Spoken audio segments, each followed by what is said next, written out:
Hey there, guys. So I want to thank you for joining today's live stream as always. So before we get started, some things that I do want to mention is that I do have something new that I do want to share with you guys in regards to my website. I share my website pretty often because I'm always trying to update it and keep it polished and keep it very appealing and to give you guys plenty of information in regards to my online fitness program. But one thing that I do want to mention that I've added is when you go on to the web page, it's bponlinefitness.com. Each week, what I'll be doing is I'm going to be adding the latest live stream on the homepage. So outside of YouTube, of course, you can watch all the live streams that I do previously on YouTube. However, you can go to my homepage and watch the latest stream that I've done for the existing week or the previous week until I upload the next current live stream. But I'm going to keep circulating the new live streams on my website. You'll be able to see them on the front page. I'm thinking about soon having a section to where you can watch all the previous live stream videos.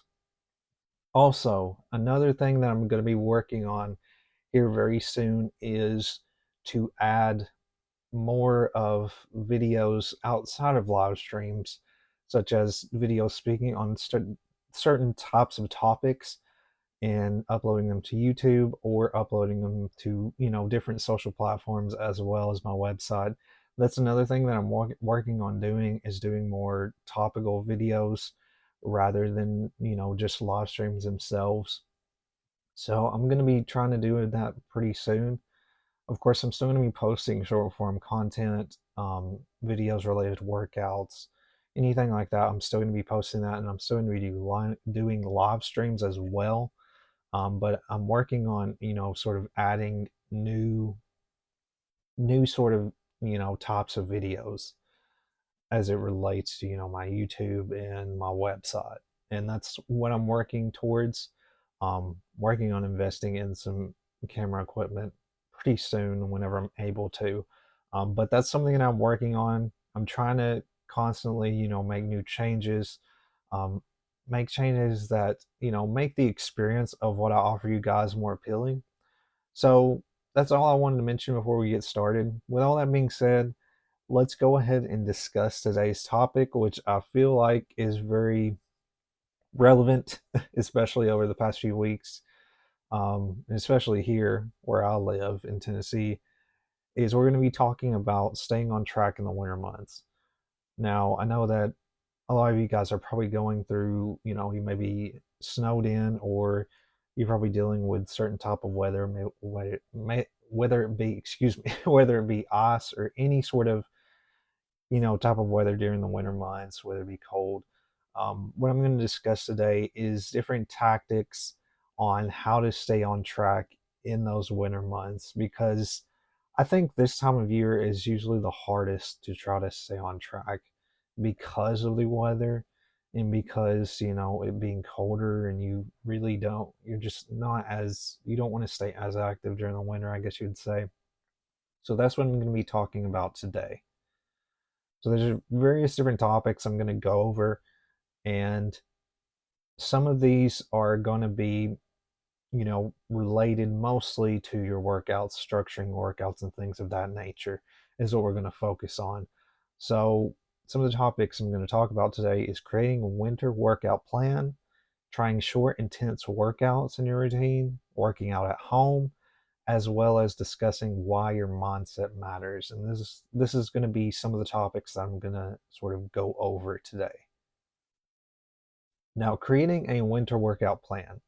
So, of course, this can be very challenging because of the, just the type of environment, we're in with the cold weather. But creating a winter workout plan involves considering your fitness goals, the available resources you have, and the specific challenges posed by the winter weather. Identify winter friendly activities that can be done indoors or outdoors depending on the weather. Indoor options may include gym workouts, home exercises, or fitness classes. And I'm going to discuss a little bit about working out at home because I know the big thing recently has been, a lot of people being snowed in and not being able to travel to the gym. So I'm going to go a little bit further into that. So another option would be outdoor options could involve winter sports like skiing, snowboarding, or activities like snowshoeing and winter hiking. If say for example, if you live in a more colder climate during the winter, those would all be really great options to sort of implement those types of activities into your routine during the winter when the winter months come. If you get a lot of snow or anything like that, that would be a great option. Any of those types of activities would be very beneficial, especially if you live in a more colder climate. So going on, into sort of discussing more about workouts, you can try short, intense workouts. And there's different types of workouts you can try. And a lot of these you can try at home. Most of the time, I've done some of these types of training methods, and you can do them at home with very minimal equipment. You don't have to have a lot of equipment, but these are great options to sort of keep you on track. Let's say, for example, the gym may be close for you and you normally do a weightlifting routine. You can use these different methods to sort of keep you in line while you're unable to go to the gym. And it's something that kind of came to mind to me this week because, you know, or the past week, because our gym or my gym was closed due to the weather, and I had to find different ways, to work out because I still wanted to stay in my routine. So here's some examples. So you got HIIT training. Basically, with this, I've talked about HIIT training before. You perform a series of exercises at a minimum effort for 20 to 30 seconds, followed by 10 to 20 seconds of rest. Some examples, and there can be other examples out there as it relates to HIIT training. There's all kinds of workouts that you can do with HIIT training. But some examples can include jumping jacks, burpees, mountain climbers, and squat jumps. Now, Tabata workouts, it's a specific training method like HIIT training, high intensity interval training. Tabata workouts are sort of a separate training method to try. So you would follow the Tabata protocol, which is 20 seconds of intense exercise followed by 10 seconds of rest, repeated for 4 minutes. Choose exercises like sprints, push-ups, or kettlebell swings. So this is somewhat like a circuit. It's a little bit different because you're having very quick rest. So it's somewhat in that same vein, but that's what a Tabata workout is you're doing 20 seconds of intense exercise followed by 10 seconds of rest, and then you're going to repeat that for 4 minutes. So again, you have those really quick exercises that you're going to integrate, like push-ups, kettlebell swings, anything like that. Circuit training, I've talked about circuit training before. You create a circuit of body weight exercises and perform each exercise for 30 seconds, moving quickly between them. That's basically the difference with circuit training. You don't necessarily have a rest as much between your reps. You are doing them more in a quicker succession versus Tabata workouts. HIIT training still, it is an intense sort of training method, but you still have a certain amount of rest between each exercise. And some of these workouts, again, it sort of depends on where you're at in your journey. Some of these may be a little bit intense if you're not used to these types of training methods, so keep that in mind. But going back to circuit training, you create a circuit of bodyweight exercises and perform each exercise for 30 seconds. So you're moving quickly between them. So some examples of these types of exercises that would be involved in circuit training would be like squats, lunges, push-ups, planks, and jumping jacks. Again, some of these methods are very similar. It's just the way that it's structured is a little bit different. So going back to HIIT training, you're going to be performing a series of exercises at maximum effort for 20-30 seconds, followed by 10 to 20 seconds of rest. Tabata workouts are going to be doing the Tabata protocol, which is 20 seconds of intense exercise, followed by 10 seconds of rest, repeated for 4 minutes. And then circuit training, you're creating a circuit of bodyweight exercises, and you're following that circuit, and you're performing each exercise for 30 seconds, moving quickly or rapidly between them. So that's some examples that you can try. Again, all of these, except for, of course, kettlebell swings, can be done without any sort of equipment that can be done with body weight. Now, here's some more sort of methods to go over, and this involves sort of workouts at home. Now, this doesn't have to be, you don't have to do these necessarily in a circuit, or you don't have to do them, in an interval, but it is very beneficial if you do them in that way. So, for example, here's like some examples of some circuits and sort of interval training sort of workouts. So this can include a body weight workout, circuit, a body weight circuit, which is what I just discussed. The circuit, of course, you're going through the exercises rapidly. So this would include maybe a set of squats, lunges, push-ups, and planks. That could be one set of a specific workout that you're doing maybe one day. HIIT training, this could be something you do, if you're focusing on something a little bit more intense. Again, body weight circuit is a little bit more intense than the high intensity interval training because you're not really having a rest. But usually with the body weight circuit, you have a rest after, you go through the full sets of each workout. And with HIIT training, you're having sort of a rest between each specific workout for a few, like 10 to 20 seconds usually. So for high intensity interval training, some of these I sort of just discussed, but we're going to go back over those as well.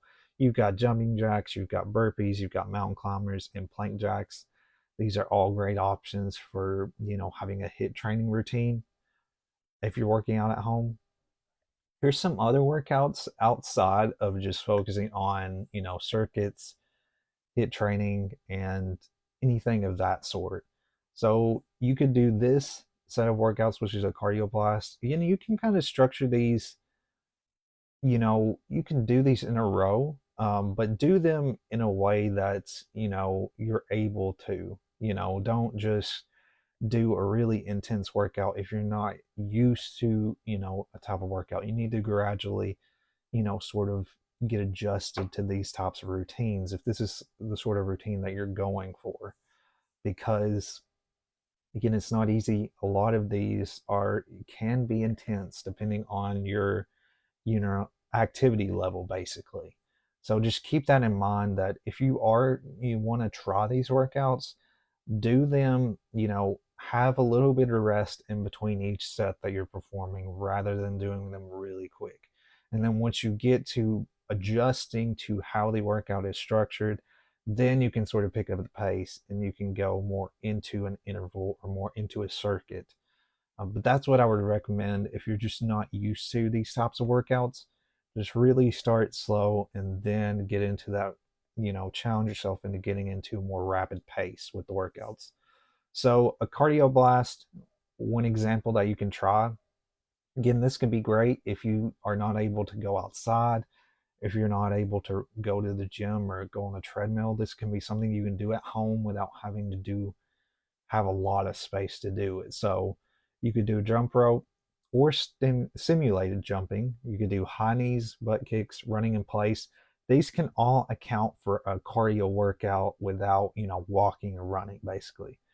A core workout, core crusher, this could be bicycle crunches, Russian twists, leg raises, hollow body hold. All great options. And really with core workouts, you really don't have to have a lot of equipment. When I train the core, I usually don't have a lot of equipment I use. I may use a dumbbell or I may use a kettlebell every now and then. But training your core doesn't really require that much equipment versus like when you're doing traditional weightlifting. But these are some options that you can do at home. Again, these are all workouts that can be done at home. The same can be said for the bodyweight circuit and the HIIT training as well. You could do these all in a one day workout if you were wanting to challenge yourself. You could split them into different days. Like say for example, you want to do the bodyweight circuit one day, HIIT training one day, cardio, and then core. You could do that, or you could sort of, couple them together. So for example, you could do the cardioblastic and core crusher one day, and then the bodyweight circuit in the interval training one day. It just depends on what you're wanting to do and sort of your activity level, basically. So at home workout tips to keep in mind. So you want to modify the intensity and repetitions based on your fitness level, which is what I sort of just discussed. Always ensure proper form and consider consulting with a fitness professional if you new to these exercises, which would be me. If you need help, you know, with anything like that, I'm willing to answer any questions, especially, when it relates to my clients. I always help them anyway if they're, sort of working out at home. And that's one thing I focus on. If, you know, even if my clients are in a weightlifting routine and, they maybe have issues where they can't get access to a gym or anything of that sort, I usually try to make it to where they can still get a proper workout. They can still get proper exercise in where it's not being detrimental to their progress of their weightlifting routine. And that's one thing I really focus on because I have some clients that maybe travel. I usually try to integrate some sort of body weight workout that works for them, that they can do, that doesn't require a lot of equipment, but is still keeping them active towards their goals. So, what you need to do as well is designate a specific area for your workouts to create a focused environment. Set up rewards for achieving fitness milestones and find workout buddies or join online communities for support. And this is stuff you can all do at home. You can, connect with other people that may be doing at home workouts. There's different things that you can do if you're not able to really travel to go to the gym, if you're not able to walk outside or do exercise outside. These are options that you have at your disposal. So, the last sort of thing that I'm going to discuss here is going over mindset. And the reason why I want to mention mindset is because we're talking about this time of year, this season, because during this season, it is really difficult to stay on track. And that's why I want to mention, a little bit about mindset. So, why mindset matters. So, maintaining a positive mindset is crucial for staying on track towards your fitness goals during the winter months. So, you want to establish a routine, and staying consistent with your fitness activities is essential. Positive mindset enables you to push through days when motivation is low and maintain your commitment to regular exercise. Now, talking about this, I do want to mention if you already have an existing routine and you're very consistent with it, you can easily transition into, maybe a body weight routine. If you're, if for some reason the gym's not open, you can easily integrate something like that in there because you already have that mindset. Now, this can sort of go hand in hand when you're talking about starting a routine because, like, just a regular routine as it relates to weightlifting, not just focusing on staying in a routine, during the winter months. It could go hand in hand. So, with any sort of routine that you follow, or any routine you're trying to establish, I should say, you're going to have to sort of focus on building up your mindset and having a positive mindset because again this time of year can be very difficult to stay on track, but sort of establishing a routine, having small habits, positive habits, and just sort of stacking those habits on top of each other, you'll get into the routine and it won't take any thought to do your workouts. So exercise is known to release endorphins, which improve mood and reduce stress. Maintaining a positive mindset during the winter can be a natural mood booster, helping you combat the potential effects of seasonal affective disorder. So, SAD is actually a disorder, and I'm not going to sort of go too much into detail because I don't have a background in, anything related to mental health. So, I can't say into detail and I can't, really explain because I'm not a doctor in that way. But this, having exercise in your routine can be very beneficial to, combating that disorder and combating, seasonal anxiety and depression. It can be very beneficial for that. Now, more tips you want to keep in mind to keep you on track. You want to acknowledge and celebrate small achievements along the way with your routine, whether it be during the winter or any other month or any time of year, whether it's completing a challenging workout or consistently sticking to your routine. Recognizing your progress can boost motivation and sort of keep you on track. So you want to pay attention to your nutrition, as winter can sometimes lead to cravings for comfort foods. Ensure you're getting a balanced diet to support your fitness goals. So these are some other tips to sort of keep in mind so that you stay on track during those winter months. Now, that's pretty much all I have for you guys today. I really hope that you found this helpful and valuable. Again, I try to make a lot of this content relevant and something that you can take with you and something you can implement today. So, if you have any questions about anything I discussed today, or if there's any questions you have on any previous live stream, you can reach out to me. You can go to my website to learn a little bit more about online coaching, how that works, how it's structured. If you're interested, you can schedule a free consultation with me, and I would be willing to help you and sort of guide you on how to get started with online coaching, because, of course, it is a new form of training, but it's very easy to understand. And I can explain how that works and how I can help you reach your fitness goals, because there's a lot of different tools that I use to help you get there. So I hope you guys, again, found this valuable. If you have any questions, reach out. But that's all I have for you guys today. I do have another live stream coming next week, which will be talking about macronutrients, which is, going a little bit more into detail. Or I shouldn't say just macronutrients. I'm talking about carbohydrates next week. So carbohydrates is the main sort of topic that I'm going to be talking about, and, discussing a little bit about, carbs that you should focus on and carbs you should avoid, and sort of going a little bit into detail what carbs are basically. So that's going to be what I'm talking about next week. If you have any questions, again, guys, reach out. But that's all I have for you, and I will see you guys in the next live stream.